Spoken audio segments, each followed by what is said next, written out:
তুমি যদি প্রশ্ন ব্যাংক পড়তে পড়তে পড়তে পড়তে একদম ঝাঁঝরা করে ফেলতে পারো, আমি তোমাকে গ্যারান্টি দিচ্ছি শুধু জগন্নাথ বিশ্ববিদ্যালয় না, জগন্নাথে তুমি তো চান্স পাবাই এবং অন্যান্য বিশ্ববিদ্যালয়গুলোতেও তুমি চান্স করতে পারবা যদি তোমার প্রশ্ন ব্যাংক সম্পর্কে ভালো একটা আইডিয়া থাকে। আমি শেয়ার করার চেষ্টা করবো এই যে 16 তারিখ থেকে তুমি 26 তারিখ পর্যন্ত কোন ফরম্যাটে পড়াশোনা করলে তুমি অ্যাটলিস্ট একটা সাবজেক্ট তুমি জগন্নাথ বিশ্ববিদ্যালয়ে পেয়ে যাবা। দেখো, চান্স পাওয়া মোটেই কঠিন না, বাট আমরা আসলে ওভার থিঙ্ক করি এবং যে জিনিসগুলো পড়া লাগবে না, যে ফরম্যাটে পড়াশোনা করা উচিত না, আমরা সেই ভুলগুলোই করি এবং দ্যাটস ওয়াই আমাদের কিন্তু বিশ্ববিদ্যালয়গুলোতে চান্স হয় না। তাই 2m, তাহলে এই গতিশক্তির সাথে পি স্কয়ার রিলেশনটা কিরকম, বা তোমাকে মনে করে বললো যে E K equal to half M V square, তাহলে এই গতিশক্তির সাথে ভি স্কয়ার রিলেশন কিরকম, এইরকম সমানুপাতিক ব্যস্ততা থেকে প্রশ্নগুলো আসে। এবং তোমার দেখবা তোমাকে বললো যে ভূমি স্পর্শ করার পূর্ব মুহূর্তে গতিশক্তি এবং বিয়োগ শক্তি কোথায় সমান হবে বা কোথায় 2 গুণ হবে, কোথায় 4 গুণ হবে, এই প্রবলেম যে ছোট ছোট ম্যাথগুলো যেগুলো ক্যালকুলেট ছাড়া করা যায়, এই প্রশ্নগুলো কিন্তু জগন্নাথ বিশ্ববিদ্যালয়ে সব থেকে বেশি আসে। তো তুমি আসসালামু আলাইকুম এভরিওয়ান, সবাইকে স্বপ্নের পাঠশালায় ওয়েলকাম করছি। তো আজকে আমরা কথা বলবো তোমাদের জগন্নাথ বিশ্ববিদ্যালয়ে চান্স পাওয়ার সম্পূর্ণ রোড ম্যাপ নিয়ে। সো আজকে আমরা প্রত্যেকটা বিষয়ে পিন পয়েন্ট তোমাদেরকে বুঝিয়ে দেওয়ার চেষ্টা করব যে কেন তোমার হাতে এখনো জগন্নাথ বিশ্ববিদ্যালয়ে চান্স পাওয়ার মতো পর্যাপ্ত সুযোগ রয়েছে। তুমি যদি এই সুযোগগুলোকে কাজে লাগাতে পারো তাহলে ডেফিনেটলি তুমি জগন্নাথ বিশ্ববিদ্যালয়ে একটা সিট ইনশিওর করতে পারবা। সো আমরা প্রথমেই জগন্নাথ বিশ্ববিদ্যালয় নিয়ে কিছু ব্যাপার তোমাদেরকে শেয়ার করব, এরপর আস্তে আস্তে আমরা গেম প্ল্যানের দিকে যাব। সো তোমাদের যাদের মেডিকেল ভর্তি পরীক্ষায় চান্স হয় নাই বা যারা তোমরা ভার্সিটি এ ইউনিটের জন্য প্রিপারেশন নিচ্ছ, ঠিক আছে, সামনে তোমাদের সবগুলো পরীক্ষা কিন্তু একটার পর একটা চলে আসতেছে। তো আমি সবগুলোকে টার্গেট করে তোমাদের কিন্তু রেগুলার ভিডিওগুলো আপলোড করতেছি। তো যারা এখনো আমাদের স্বপ্নের পাঠশালা সাবস্ক্রাইব করো নাই, একটু কষ্ট করে সাবস্ক্রাইব করতে পারো পরবর্তী সকল আপডেট ভিডিওগুলো পাওয়ার জন্য। সো প্রথমেই আমাদের জগন্নাথ বিশ্ববিদ্যালয় নিয়ে যে বিষয়টা জানতে হবে সেটা হচ্ছে যে এই বিশ্ববিদ্যালয়ে কিন্তু সব মিলিয়ে 2815টার মতো আসন সংখ্যা রয়েছে এবং এই বছর আসন প্রতি লড়বে প্রায় 71 জন শিক্ষার্থী। ওকে, তো তুমি যদি ঢাকার মধ্যে কোনো একটা পাবলিক বিশ্ববিদ্যালয়ে পড়তে চাও তাহলে তোমার জন্য জগন্নাথ বিশ্ববিদ্যালয় বেস্ট একটা সলিউশন হতে যাচ্ছে। এবং এইখানে দেখো প্রায় 71 জন শিক্ষার্থী কিন্তু আসন প্রতি লড়তেছে একটা করে আসনের বিপরীতে। এবং পরীক্ষার কেন্দ্র নিয়ে যদি কথাবার্তা বলি, যারা হচ্ছে এ আর বি তে পরীক্ষা দিবা তারা জগন্নাথ, কুমিল্লা, খুলনা এবং রাজশাহী বিশ্ববিদ্যালয়ে পরীক্ষায় বসতে পারবা। এবং যারা সি ডি এবং হচ্ছে ই ইউনিটের পরীক্ষা অংশগ্রহণ করবা তারা জগন্নাথ বিশ্ববিদ্যালয়ে যেই কিন্তু পরীক্ষা অংশগ্রহণ করতে হবে। তো আজকের এই ভিডিওতে আমরা তোমাদেরকে সেই টেকনিকগুলো শেয়ার করবো যেই টেকনিকগুলো অ্যাপ্লাই করলে জগন্নাথ বিশ্ববিদ্যালয়ে অ্যাটলিস্ট প্রায় তোমার একটা সিট লাগবে না, তুমি যেন সেই একটা সিট মেক শিওর করতে পারো। এবং এই বছর সব থেকে মজার যে ব্যাপারটা, জগন্নাথ বিশ্ববিদ্যালয়ে কিন্তু লিখিত পরীক্ষা থাকতেছে না। তার মানে তুমি যদি এমসিকিউ অংশের মধ্যে ভালো করতে পারো ভাইয়া, তাহলে কিন্তু তোমার জগন্নাথ বিশ্ববিদ্যালয়ে চান্স পাওয়ার খুব ভালো একটা সুযোগ রয়েছে। এবং কেন তুমি জগন্নাথ বিশ্ববিদ্যালয়ে চান্স পাবা, এইরকম কি ফ্যাক্টর গুলো আজকে আমি তোমাদেরকে শেয়ার করবো। সো প্রথমেই দেখো আমরা একটু রোড ম্যাপ দেখার চেষ্টা করবো। এই যে আমরা এখন স্টিল যে জায়গাটার মধ্যে দাঁড়িয়ে আছি, আমরা আজকে আসি 16ই ডিসেম্বর, এই জায়গায় দাঁড়িয়ে আছি এবং আমাদের পরীক্ষা হচ্ছে 26শে ডিসেম্বর। তো মাঝখানে এই সময়টুকু আমাদের রয়েছে। তুমি যদি এই সময় একটা প্রপার গেম প্ল্যান করতে পারো ডেফিনেটলি তুমি চান্স ইনশিওর করতে পারবা। সো প্রথমে আমি তোমাকে একটু বলার চেষ্টা করবো যে কোন জিনিসগুলো তোমার করা যাবে না। এখন দেখো, তুমি চাইলেই কিন্তু সবগুলা কন্টেন্ট পড়তে পারবে না, তুমি চাইলেই একটা চ্যাপ্টারের উপরে 4 থেকে 5 ঘন্টার ক্লাস দেখতে পারবে না, কারণ তোমার এখানে একটা চ্যাপ্টার ভালো করে পেরে বা একটা চ্যাপ্টার বস হয়ে তোমার চান্স তুমি কখনোই ইনশিওর করতে পারবে না যদি তুমি সবগুলো সাবজেক্টে ভালো পারফরমেন্স করতে না পারো। ওকে, সো এই জন্য একটা সাবজেক্ট বা একটা চ্যাপ্টার এটা দিয়ে হবে না, তোমাকে কম্বাইন্ড প্রিপারেশন নেওয়া লাগবে এবং তোমাকে টার্গেট রাখা লাগবে। যেহেতু এখানে 100 মার্কের পরীক্ষা হবে, তো 100 মধ্যে তোমার যদি 60 থেকে 65 প্লাস, ঠিক আছে, যদি 60 প্লাস তুমি ইনশিওর করতে পারো তাহলে শেষ পর্যন্ত তুমি জগন্নাথ বিশ্ববিদ্যালয়ে একটা সিট কিন্তু ইনশিওর করতে পারবা। সো প্রথমেই দেখো যেটা বললাম তোমাদেরকে, যে জগন্নাথ বিশ্ববিদ্যালয়ে এই বছর কোনো লিখিত পরীক্ষা নাই। এটা কিন্তু সব থেকে বড় তোমাদের জন্য একটা ভালো সুসংবাদ। অনেকে লিখিত নিয়ে ভয় পাও, তো সেক্ষেত্রে যেহেতু এমসিকিউ বেস পরীক্ষাটা হবে, তো এইখানে তোমাদের আমি যদি একটু বলি, তোমাদের এবার এখানে জগন্নাথ বিশ্ববিদ্যালয়ে এমসিকিউ আসবে 96টা এমসিকিউ আসবে। কয়টা এমসিকিউ? 96টা এমসিকিউ আসবে। এবং তোমাদের এই জায়গাটায় যে ফিজিক্স যে সাবজেক্টটা রয়েছে, এই ফিজিক্স সাবজেক্টটা থেকে তোমাদের এমসিকিউ আসবে সব মিলিয়ে 32টা এমসিকিউ আসবে। কয়টা? 32টা এমসিকিউ আসবে। এবং প্রত্যেকটা প্রশ্নের মান হচ্ছে 0.25 করে, 0.75 করে। তার মানে তুমি যদি 32কে 0.75 গুণ করো তাহলে এখানে তোমার 24 নাম্বার চলে আসতেছে। কেমিস্ট্রি থেকেও তোমার 32টা প্রশ্ন চলে আসবে এবং এই 32কে তুমি যদি আবারও 0.75 দ্বারা গুণ করো তাহলে তোমার এখানে 24 চলে আসতেছে।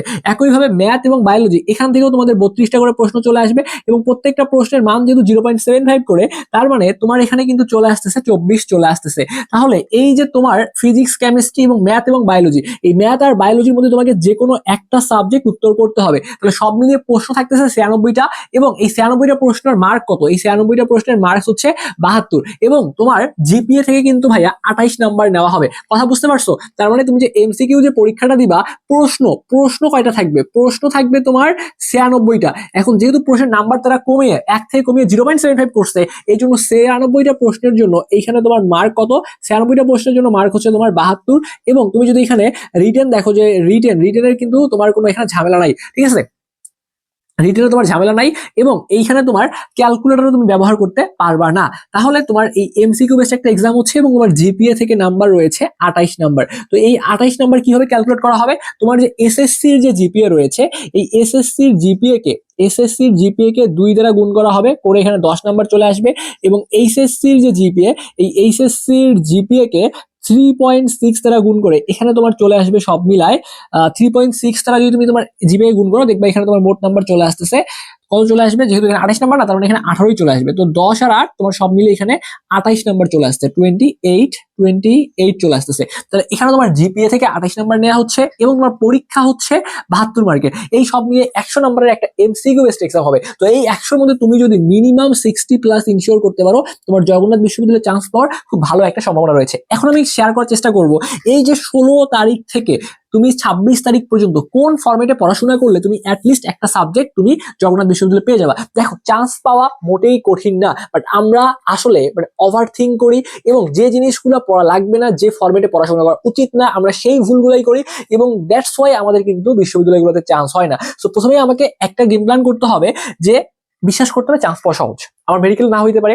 ভার্সিটি প্রিপারেশন নিয়েছি, হয়তো আমি দু একটা জায়গায় ধাক্কা খেয়েছি, বাট এই জায়গাটা থেকে আমার কামব্যাক করতে হবে। আমাকে একটা শুধু কামব্যাক করলে হবে না, স্ট্রং কামব্যাক করতে হবে এবং আমাকে একটা সিট মেক শিওর করা লাগবে। এই ডিসিশনটা তোমাকে আগে নিতে হবে। ওকে, সো প্রথমেই তোমাকে আমি যে জিনিসগুলো বলবো সেটা হচ্ছে এই 16 তারিখ থেকে তোমার 26 তারিখ পর্যন্ত তুমি একটা নিজের মধ্যে একটা রোড ম্যাপ করবা, নিজের মধ্যে খাতা বানাবা, যেইখানে তুমি তোমার প্রবলেমগুলো লিখবা এবং তুমি এখন থেকে একটা খাতার মধ্যে তুমি যে কাজটা করবা, ধরো তুমি ফিজিক্স পড়া শুরু করতেছো, এই ফিজিক্সের সবগুলা যে সূত্রগুলো আছে, এই সব সূত্রগুলা তুমি ফিজিক্সের সূত্রগুলো একটা খাতার মধ্যে লেখো। যত একক এবং মাত্রা আছে এই একক এবং মাত্রাগুলো একটা খাতার মধ্যে লিখো। যত ধরনের গ্রাফ রিলেটেড প্রবলেম আছে এই গ্রাফগুলো দেখো। যত ধরনের সমীকরণ তোমার হচ্ছে সমানুপাতিক ব্যস্তানুপাতিক সম্পর্কগুলো আছে, যে ইকের সাথে এটা অনেকবার তোমাকে বলছিলাম যে p²/2m, তাহলে এই গতিশক্তির সাথে p² রিলেশনটা কিরকম, বা তোমাকে মনে করে বললো যে ইকে = ½ mv², তাহলে এই গতিশক্তির সাথে v² রিলেশন কিরকম, এইরকম সমানুপাতিক ব্যস্তানুপাতিক থেকে প্রশ্নগুলো আসে।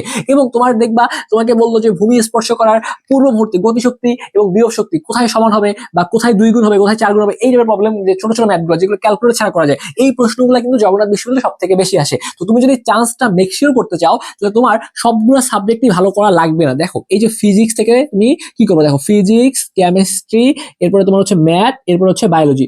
যেহেতু এখানে 3টা সাবজেক্ট উত্তর করতে হবে, তো তুমি যেহেতু মনে করো যে মেডিকেল প্রিপারেশন নিয়েছো, তাহলে এই ম্যাথের অংশটা হয়তো ভালো মতো পড়ো নাই, তাহলে তুমি ফিজিক্সটা খুব ভালো মতো পরীক্ষা দাও, কেমিস্ট্রি ভালো মতো পরীক্ষা দাও, বায়োলজিটা ভালো মতো পরীক্ষা দাও। এখন এই ফিজিক্স থেকে তো বললামই, জাস্ট তুমি মোটামুটি বেসিকটা বা সূত্রটা ক্লিয়ার রেখে যত টাইপের প্রশ্নগুলো আছে কোশ্চিন ব্যাংক থেকে সেই প্রশ্নগুলো সমাধান করলেই কভার আপ হয়ে যাবে। কেমিস্ট্রি ক্ষেত্রে খুব বেশি প্যারা নেই, হাজারি স্যারের বইয়ের অনুশীলনীতে যত প্রশ্ন আছে এই অনুশীলনী পড়ে তুমি যদি জগন্নাথ বিশ্ববিদ্যালয়ের প্রশ্ন, তুমি যদি জগন্নাথের প্রশ্ন, ঢাকা ইউনিভার্সিটির প্রশ্ন পড়ো, তাহলে তোমার এখানে চান্স ইনশাল্লাহ আটকাবে না। জাস্ট তুমি 2টা কাজ করো, এই কেমিস্ট্রির ক্ষেত্রে জগন্নাথের প্রশ্ন, ঢাবির প্রশ্ন, অনুশীলনী প্রশ্ন, ফিজিক্সের ক্ষেত্রে জগন্নাথ ইউনিভার্সিটির প্রশ্ন পড়ো, ঢাকা ইউনিভার্সিটির প্রশ্ন পড়ো, এবং পারলে ইসাক সাহেবের সারসংক্ষেপ দেখো, আর কিছু লাগবে না। বায়োলজির ক্ষেত্রে মেডিকেলের জন্য যা পড়ছো ওইটা পড়লেই হবে। এবং ঠিক আছে, মোটামুটি সবগুলো চ্যাপ্টারের যে বেসিক গুলো আছে এইটা দেখে তোমার জগন্নাথের যতগুলো প্রশ্ন ব্যাংক আছে প্রশ্ন একটা বাদ রাখা যাবে না, সবগুলো প্রশ্ন রিলেটেড ব্যাখ্যা সহ যদি পড়তে পারো তাহলে দেখবা তোমার চান্স পাওয়াটা অনেক বেশি স্মুথ হয়ে গেছে।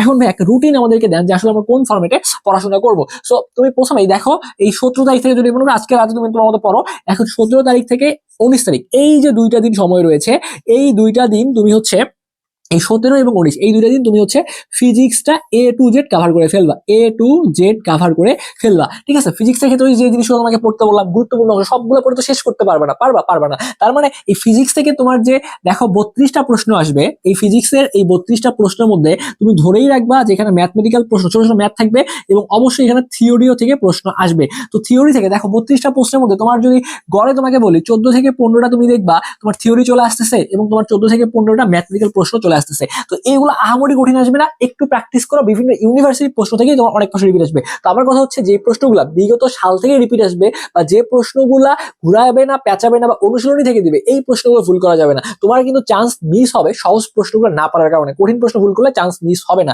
তো এইভাবে পড়লে তোমার ফিজিক্সটা কভার আপ হয়ে যাবে। তারপরে 17 এবং 19 এই 2 দিন ফিজিক্স কভার করে ফেলো। এরপরে এই 21 তারিখ দেখো, এই যে 20 তারিখ এবং 21 তারিখ এই 2টা দিন তুমি হচ্ছে কেমিস্ট্রির যে অংশটা রয়েছে, 20 তারিখ এবং 21 তারিখ কেমিস্ট্রির অংশ বছরের মধ্যে সময় দিবা, এই জায়গাটায় কেমিস্ট্রি পড়বা, ঠিক আছে? কেমিস্ট্রির ক্ষেত্রে যত পারো হাজারি স্যারের বইয়ের অনুশীলনীর প্রশ্নগুলো পড়ো, এবং এই অনুশীলনীর প্রশ্ন পড়া তো কমাই দিছি, এই অনুশীলনীর প্রশ্ন পড়ে জগন্নাথের তুমি যদি প্রশ্নগুলো সমাধান করতে পারো, তোমার কেমিস্ট্রি কাভার। এখন যারা তারপরও সমস্যা আসো তাদের জন্য সলিউশন হতে পারে আমাদের এই জাহাঙ্গীরনগর জগন্নাথ বিশ্ববিদ্যালয়ের জন্য এই ইউনিটের শিওরশট ক্লাসগুলো। এই ক্লাসগুলো কি জগন্নাথ শুধু কাভার হবে না, জগন্নাথ ইউনিভার্সিটি হবে, ঢাকা ইউনিভার্সিটি হবে, এরপরে তোমার কুমিল্লা বিশ্ববিদ্যালয় হবে, এগ্রির প্রিপারেশন হয়ে যাবে। মোটামুটি সবগুলোকে টার্গেট করে আমরা এগুলো শিওরশট মাস্টার ক্লাস নিচ্ছি, যেই ক্লাসগুলো করলে তোমার সবগুলো ইউনিভার্সিটি প্রিপারেশন হয়ে যাবে। তো এখানে তুমি ফিজিক্সের ক্লাস পাবা শিওরশট, কেমিস্ট্রি শিওরশট ক্লাস পাবা, ম্যাথের শিওরশট ক্লাস পাবা, এবং বায়োলজির শিওরশট তুমি ক্লাস পেয়ে যাবা। ওকে, তো আমরা ম্যাথের যে শিওরশট ক্লাস, এই ম্যাথের ক্লাসটা স্পেশালি আমরা ডিইউ কে টার্গেট করে নিব, কেননা ম্যাথের ক্লাসটা তুমি যদি ঢাকা ইউনিভার্সিটির জন্য পড়তে পারো, তোমার বাকি কোথাও আটকাবে না, দেখবে সবগুলো জায়গায় তোমার প্রশ্ন কমন চলে আসতেছে।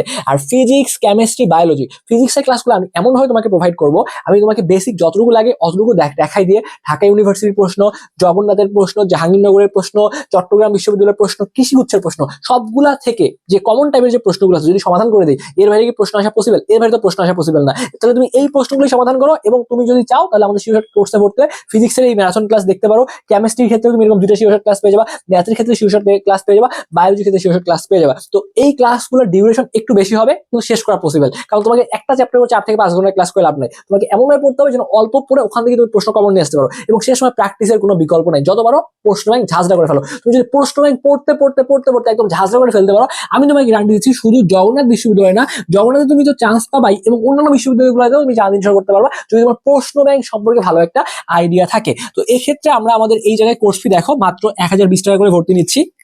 তোমরা যারা এখানে ভর্তি হবা তারা আমাদের এই জগন্নাথের ক্লাসগুলো পাবা, এবং সামনে আমরা যে আপডেট মনে করো রাজশাহী ইউনিভার্সিটির উপর আমরা শিওরশট ক্লাস নিলাম, সেগুলো তোমরা এই ব্যাচে ফ্রিতে পেয়ে যাবা।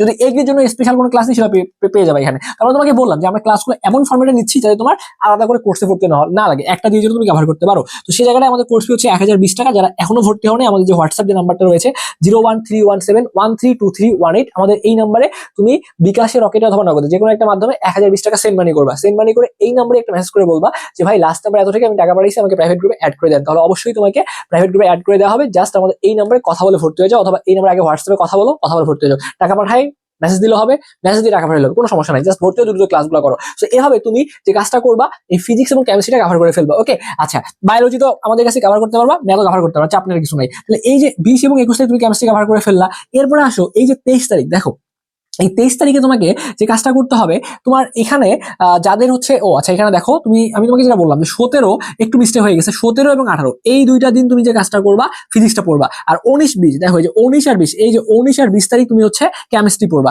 এরপরে এই 21, দেখো 21 আর 22 উপরে লিখছি তো একটু এলোমেলো হয়ে গেছে, 21 আর 22 তারিখ আমি আবার বলি, 21 আর 22 তারিখ তুমি পড়বা হচ্ছে বায়োলজি। 21 আর 22 তারিখ বায়োলজি একটু যে ঝাঁঝরা করে ফেলবা। এরপরে 23 এবং 24 এই দুটো দিন তুমি ম্যাথের যে অংশগুলো রয়েছে ম্যাথের অংশগুলো পড়তে পারো। অথবা তুমি মনে করো যদি আমাদের শিওর ক্লাসে ভর্তি হও, অথবা নাই হওয়ার সমস্যা নাই, তুমি আগেই শুরু করতে পারো, ম্যাথের শিওর ক্লাস দুটো করে ফেলো, 2 দিন করে সময় পাবে, 2 দিন করে ম্যাথের শিওর 2 দিনে কভার করে ফেলো, এবং যত প্রশ্ন সমাধান করে ফেলো। কেমিস্ট্রি 2 দিন সময় দাও, এরপরে ফিজিক্সে 2 দিন সময় দাও, প্রত্যেকটাতে 2 দিন করে সময় দাও, এবং লাস্টের যে দিনটা রয়েছে 25 তারিখ, তো এই 25 তারিখ তুমি যে কাজটা করবা, এখানে প্রত্যেকটা সাবজেক্টের স্পেশালি ফিজিক্স এবং কেমিস্ট্রি আর ম্যাথের ক্ষেত্রে সবগুলো সূত্রগুলো একবার রিভিশন দিবা, সবগুলো শর্টকাটগুলো একবার রিভিশন দিবা। এবং তুমি যে কাজটা করবা, যদি তোমার হাতে সময় থাকে, তুমি জগন্নাথ বিশ্ববিদ্যালয়ে পরীক্ষা দিবা। জগন্নাথ বিশ্ববিদ্যালয়ের লাস্ট 3 থেকে 5 বছরের প্রশ্ন পরীক্ষার আগের দিন বা পরীক্ষার একদিন বা 2 দিন আগে এই 3 থেকে 5 বছর যত প্রশ্ন আছে সবগুলো পড়ে যাও। কমন আসলেও পড়ো, না আসলেও পড়ো, ইনশাআল্লাহ দেখবা পরীক্ষায় অনেকগুলো প্রশ্ন তুমি কমন পাবা। তো এই কাজগুলো যদি করতে পারো, জগন্নাথ বিশ্ববিদ্যালয়ে চান্স পাওয়া কঠিন না, যেহেতু রিটেন নাই এই বছরে। তো তোমার কাছে মনে হইতে পারে যে ভাইয়া অনেকজন শিক্ষার্থী পরীক্ষা দেবে, ভাই যতজনই পরীক্ষা দেখ না কেন তোমার সিট লাগবে কিন্তু একটা। তো তোমাকে চান্স পাওয়ার জন্য একটা সিট কনফার্ম করতে হবে। তো এই একটা সিট পাওয়ার জন্য যতটা ইফোর্ট দেওয়া লাগে তার থেকেও বেশি ইফোর্ট দাও, ইনশাআল্লাহ তুমি তোমার স্বপ্নের ক্যাম্পাসে পড়ার সুযোগ লাভ করবা। তো যাই হোক, তোমাদের সকলের জন্য অনেক অনেক দোয়া এবং শুভকামনা রেখে আজকের এই ভিডিওটা আমি এখানে শেষ করছি। পরবর্তীতে অন্যান্য ইউনিভার্সিটিগুলো নিয়েও গাইডলাইন ভিডিওগুলো আমি তোমাদেরকে দেওয়ার চেষ্টা করবো। তো যারা এখনো আমাদের স্বপ্নের পাঠশালা সাবস্ক্রাইব করো নাই, একটু কষ্ট করে সাবস্ক্রাইব করে আমাদের পাশেই থাকবা। ধন্যবাদ সবাইকে।